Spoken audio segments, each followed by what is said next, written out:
On the day that Liverpool tells the entire world to shut the F up, Arsenal comes from behind to win. We came from behind, 2-1, and got a win.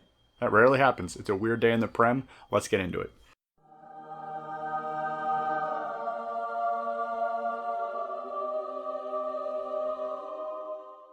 What's going on, everybody? I am Brandon, and I am like a new signing for Arsenal. I am obviously a massive Arsenal fan. I do match reactions on this channel. Plus, I also do merch reviews. So I just dropped the merch review for the DNA track jacket and the travel beanie. So if you haven't checked that out, certainly check that out. And I have reviews for all the jerseys, some of the sweatshirts. I did buy the new Jamaican training top. So I got it in short sleeve. As soon as that comes in, I'll be doing a review of that as well.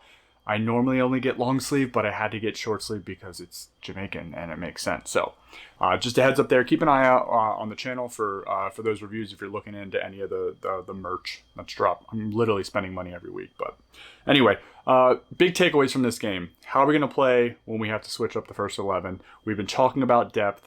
We finally have to use the depth. Is it going to change the way we play? So no Party, no Zinni.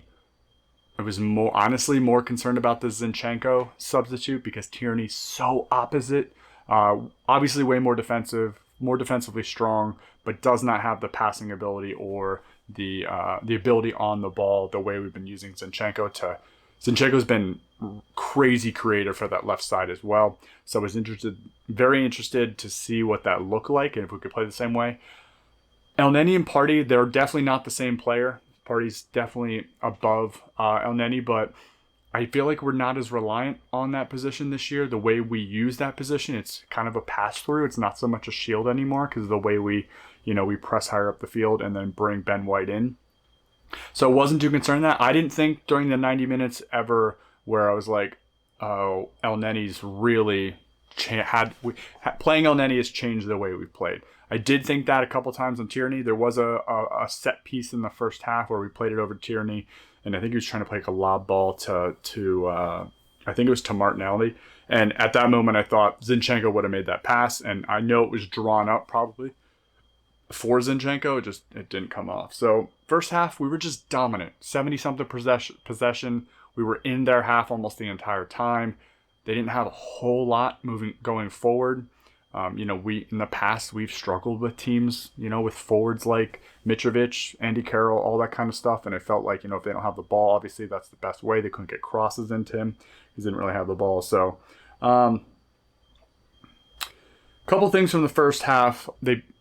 We struggled finding that final ball. There was a ton of opportunity that they just toe poked away or block shots, or we were just struggling unlocking that. Whether that was the Zinchenko thing, I think Fulham they're very defensively set up, or they're very well set up to defend and then also to break. They're a good team. I think Silva has them.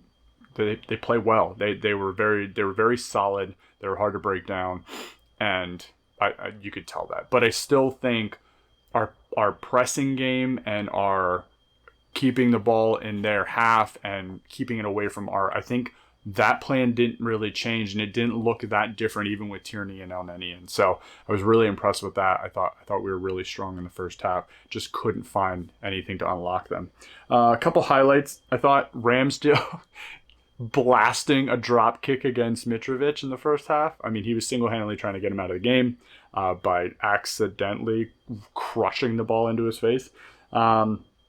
Saka missed on the break. He tried to cut back behind. I thought it was a good move. Just couldn't get the ball far enough away from his feet to curl it. So I thought he was locked down by the Fulham defender pretty well. I think that kid's American. He's quite quick, and I thought he played pretty well. And I thought he gave Saka a tough day. I thought Saka was good. I thought he was efficient with the ball, but I still think he struggled beating him one-on-one, which is good defending. Odegard, this is the best game he's ever played for us, in my opinion.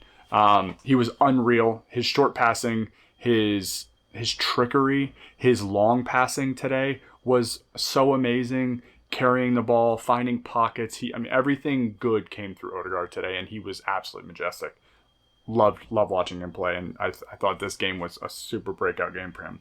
So going into the second half, once again, I want to talk about this. The fans, unreal. The Emirates is rocking at all times. It's really fun to watch. It's fun to hear it on TV as well. Even the announcers talk about like how electric the stadium is. I can't imagine being there and feeling that live. It must be insane. So to me, Fulham had nothing really going forward. Mostly into the 60 minutes until they scored. It was going to come from a mistake. Their goal, one, Saka, I thought that was a horrific idea to play the ball the way he did. One, he lofted the pass over to Gabriel, which is a bit of a nightmare, especially across your own goal. And then, to be fair, Gabriel had 3 touches and he should have gotten rid of it, and he didn't. And Mitrovic pounced. He's a monster to try to, steal the ball back from. That's not going to happen, and it was a decent finish. The other, I thought, hilarious thing in the second half was the huge whiff on the cross on their one breakaway. That Odegard did decent to stay with him, just to kind of annoy him, but without fouling. So I thought that was good. One thing, I want to talk about the set-piece delivery. That's a super strength of ours up to this point. I thought Martinelli early on had a couple of bad corners or crosses, either overcooked them or just didn't have it. He's very good at sending the flat. He hits the ball really hard to send the ball flat and with a curling in corner kick or free kick. And I thought he overcooked a couple early, and I think he was trying to take power off instead of kind of changing the way he's hitting the ball. Because as soon as you start taking power off, then they started floating, right? And they were going right to Leno, or they just were going out of bounds. And then towards the end of the game, he started hitting them the way he normally does with flat. He hits them really hard and gets that, and then we ended up getting the goal in like the dying minutes of the game from his corner kick. So I think it was interesting to watch that transformation for the game from him go to the way he normally did, overcooking it, to trying to change, to floating it, back to absolutely whipping the ball in and making a difference. So I thought that was really interesting. So Odegard was amazing. His goal, a bit lucky, but possibly would have been going in anyway. He did have a pretty nice strike a little bit before that as well, but it was a good height for Leno.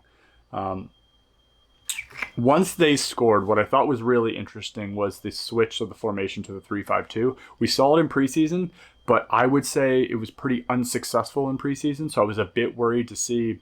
I was interested to see how we were going to react, because we did 3-5-2 in preseason. I didn't think it looked great, but it was preseason. They were probably trying to figure out what to do.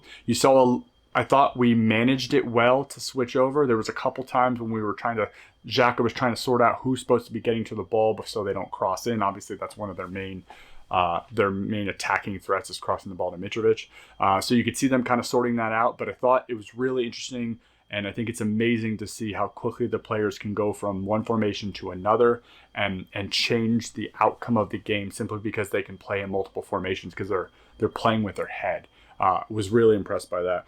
But the 3-5-2 change was exactly what we needed. I thought when Nketiah came on, he was a monster.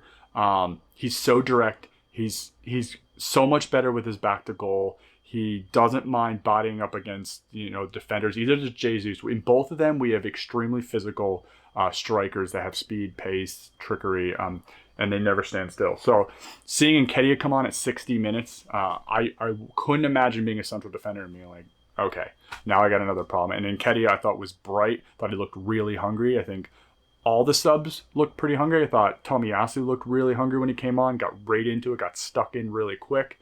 I was just really impressed with Nketiah, and I love that we can change formations like that because I think that was the difference in us winning this game, was being able to switch to a 3-5-2, give them totally something different to look at, and then having 2 strikers up front for more firepower. Thought it was incredible, which is, you can understand why now Arteta wants players that can play in multiple positions because it allows you to change formations without necessarily having to make any subs, wing backs or whatever that looks like with Saka and Martinelli. Really impressive. Xhaka playing a different role in in the midfield with El Nani. It was awesome. So Nketiah, I thought when he came on, he made a nice drive down the wing, cut in with his left foot. He had that back post where he tried to poke it with his right when he probably should have hit it with his left and came across. I thought he looked really, really good. And then Gabriel, right? He gives the goal away. He was really upset with himself. And then him and Saliba just monsters in the box.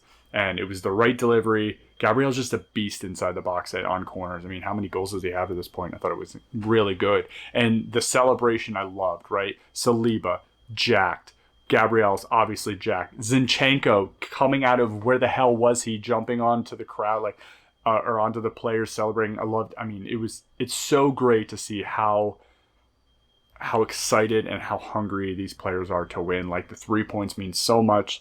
The fans were amazing. They were electric, even when we were behind, pushing the team forward to be aggressive. The aggression didn't slow down at all. And then the subs I thought were timely. I thought they were perfect.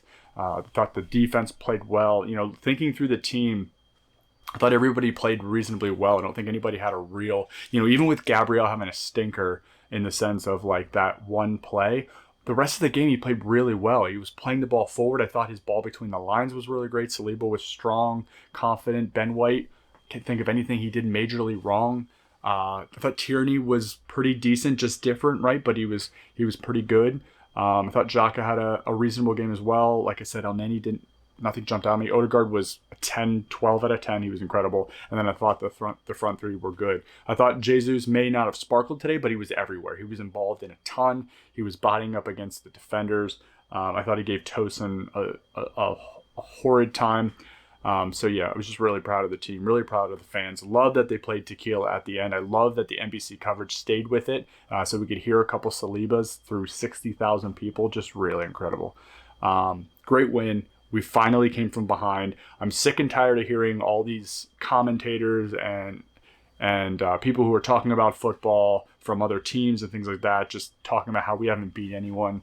Like, we can only beat the people in front of us. I think the way we're playing, even against tougher opposition, I think, Fulham has had some real good results this year. And I think the way we keep playing and pressing and high opportunity, high XG, keeping the ball away from our goal. Ramsdale made a great save at the end to keep us up.